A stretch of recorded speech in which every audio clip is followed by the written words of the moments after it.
السلام علیکم ورحمۃ اللہ وبرکاتہ۔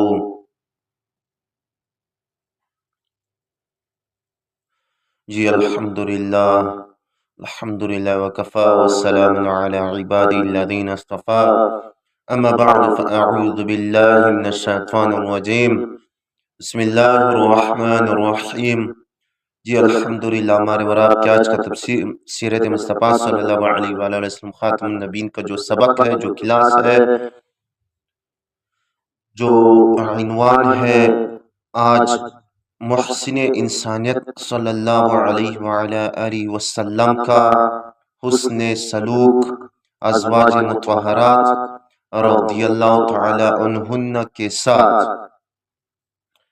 حضور نبی کریم صلی اللہ علیہ وآلہ وسلم خاتم النبیین کی بیرونی زندگی اور خانگی زندگی کے عمل کو سر انجام دینے کے لیے اللہ تعالیٰ وحدہ لا شریک جل جلالہ نے خاص وسائل اور اسباب مہیا فرما دیے۔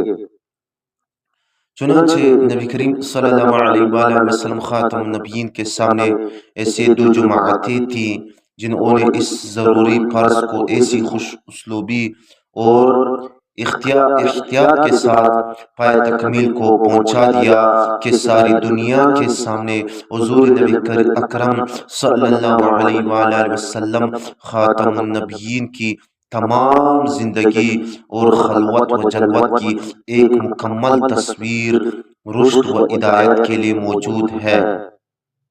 پہلی جماعت صحابہ اکرام رضی اللہ تعالیٰ عنہم اجمعین مبارک کی تھی، اور دوسری جماعت امہات المؤمنین رضی اللہ تعالیٰ عنہن اجمعین کی تھی، جنہوں نے من وعن نبی کریم صلی اللہ علیہ وآلہ وسلم خاتم النبیین کے تمام حالات و معاملات خلوت بلا تکلف امت کے سامنے پیش فرما دیے، تاکہ نبی کریم صلی اللہ علیہ وآلہ وسلم خاتم النبیین کی زندگی مبارک کا یہ روشن شعبہ بھی شرافت انسانیت کے لیے واضح ہو جائے۔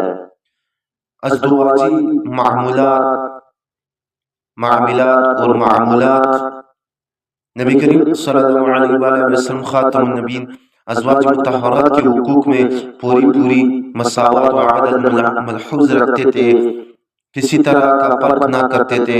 رہی محبت تو آپ صلی اللہ علیہ وآلہ وسلم خاتم النبیین فرمایا کرتے تھے کہ یا اللہ، جس کا مجھے اختیار ہے اس کی تقسیم تو میں نے مساوی طور پر کر دی، لیکن جو بات میرے بس میں نہیں ہے بس اس پر مجھے ملامت نہ کیجیے گا۔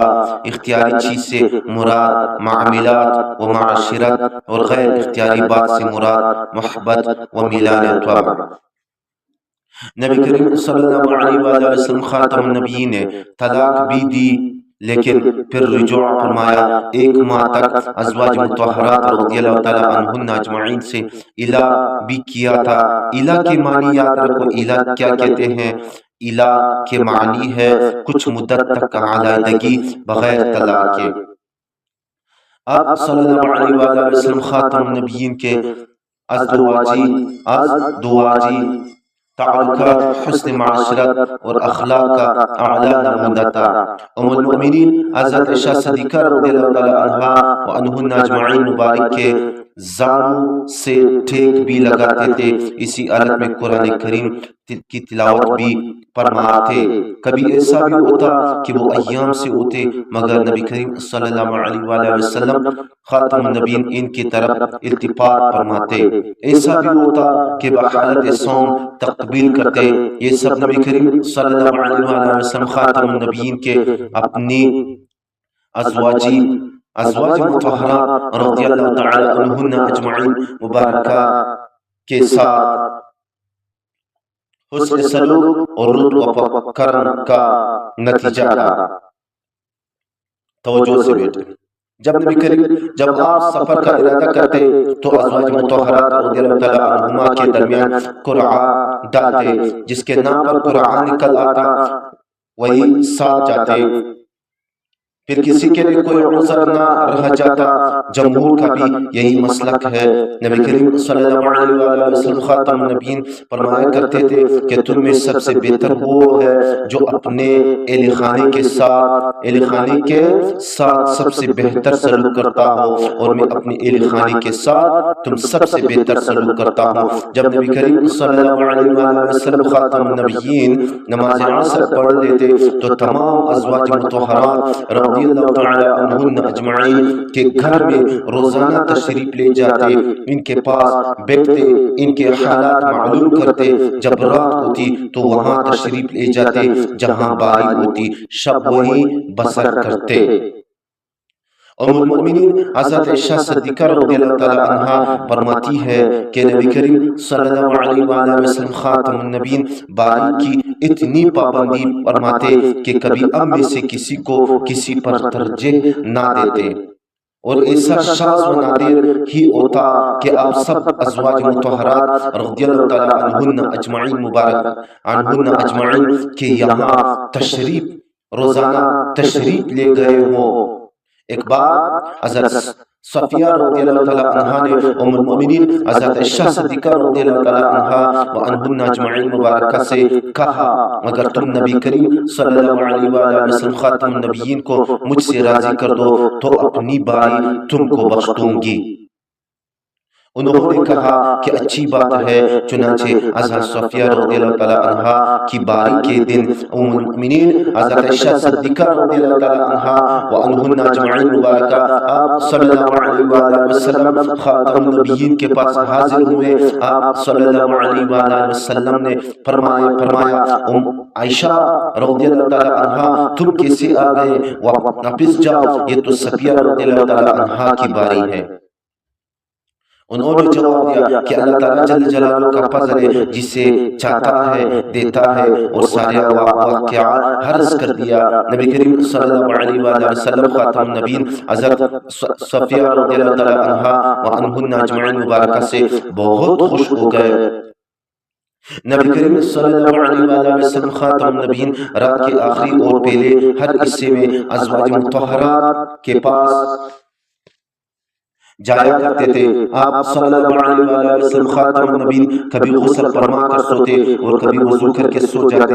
نبی کریم صلی اللہ علیہ وآلہ وسلم خاتم النبیین انصار کی لڑکیوں کو ام المؤمنین حضرت عائشہ صدیقہ رضی اللہ تعالی عنہا وعنہن اجمعین مبارکہ کے پاس کھیلنے کو بلایا کرتے تھے، اور جائز امور میں نبی کریم صلی اللہ علیہ وآلہ وسلم خاتم النبیین بھی ان کے ساتھ ہو جاتے۔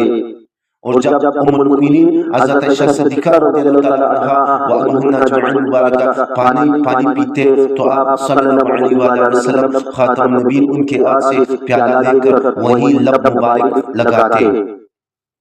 لگا لیتے جہاں سے انہوں نے پیا تھا، اور جب وہ ہڈی پر سے گوشت کھاتے تو آپ صلی اللہ علیہ وآلہ وسلم خاتم النبیین وہ ہڈی جس پر گوشت ہوتا لے کر وہاں سے منہ لگاتے جہاں سے ام المؤمنین حضرت عائشہ صدیقہ رضی اللہ تعالی عنہا وعنہن اجمعین مبارکہ کھایا تھا۔ ایک دفعہ کا ذکر ہے کہ نبی کریم صلی اللہ علیہ وآلہ وسلم خاتم النبیین نے ام المؤمنین عائشہ صدیقہ رضی اللہ تعالی عنہا وعنہن اجمعین مبارکہ کے ساتھ سب مسابقت فرمائی اور ایک دوسرے کے ساتھ دوڑے۔ ام المؤمنین حضرت عائشہ صدیقہ رضی اللہ تعالی عنہا وعنہن اجمعین مبارکہ دوڑ میں آگے نکل گئی۔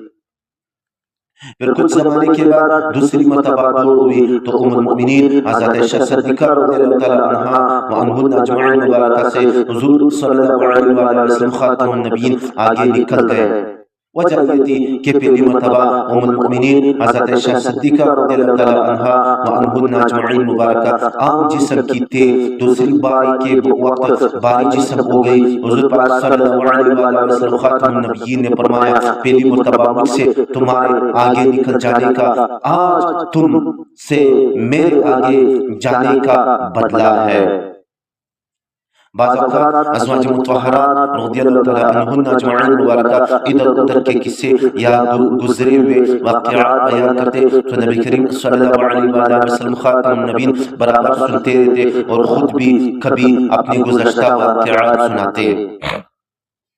سیدہ ام المؤمنین حضرت عائشہ صدیقہ رضی اللہ تعالی عنہا وعنہن اجمعین مبارکہ فرماتی ہے کہ نبی کریم صلی اللہ علیہ وآلہ وسلم خاتم النبیین ہم میں سے اس طرح آہستہ بولتے بیٹھے رہتے تھے کہ معلوم ہی نہیں ہوتا تھا کہ کوئی اولو العظم پیغمبر نبی ہے، لیکن جب کوئی دینی بات ہوتی یا نماز کا وقت آ جاتا تو ایسا معلوم ہوتا کہ اب صلی اللہ علیہ وآلہ وسلم خاتم النبیین وہ آدمی ہی نہیں ہے۔ کھانے پینے میں ازواج مطہرات رضی اللہ تعالی عنہما اجمعین عنہما کو کوئی روک ٹوک نہیں تھا، جو چاہتے کھاتے، جو چاہتے پہنتے۔ ہر چند عسرت کی وجہ سے اچھا کھانا میسر نہ ہوتا، اہل بیت کے لیے سونے چاندی کے زیور پسند نہ فرماتے۔ اس زمانے میں آتی دھاند کے زیوروں کا رواج تھا۔ آپ صلی اللہ علیہ وآلہ وسلم خاتم النبیین اس قسم کے زیور پہننے کا حکم دیتے، بیویوں کا پاک صاف رہنا پسند فرماتے، بیویوں پر طعن نہ کرتے، نہ ان سے سخت اور درشت لہجہ میں گفتگو کرتے۔ اگر کوئی بات ناگوار ظاہر ہوتی تو التفات میں کمی کر دیتے۔ ام المؤمنین حضرت عائشہ صدیقہ رضی اللہ تعالی عنہا وعنہن اجمعین مبارکہ فرماتی ہے کہ جب حضور پاک صلی اللہ علیہ وآلہ وسلم خاتم النبیین گھر کے اندر تشریف لاتے تو نہایت خندہ پیشانی کے ساتھ مسکراتے ہوئے داخل ہوتے۔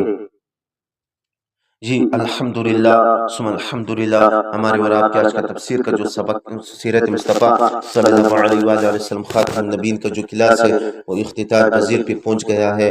وآخر دعوانا ان الحمدللہ رب العالمین۔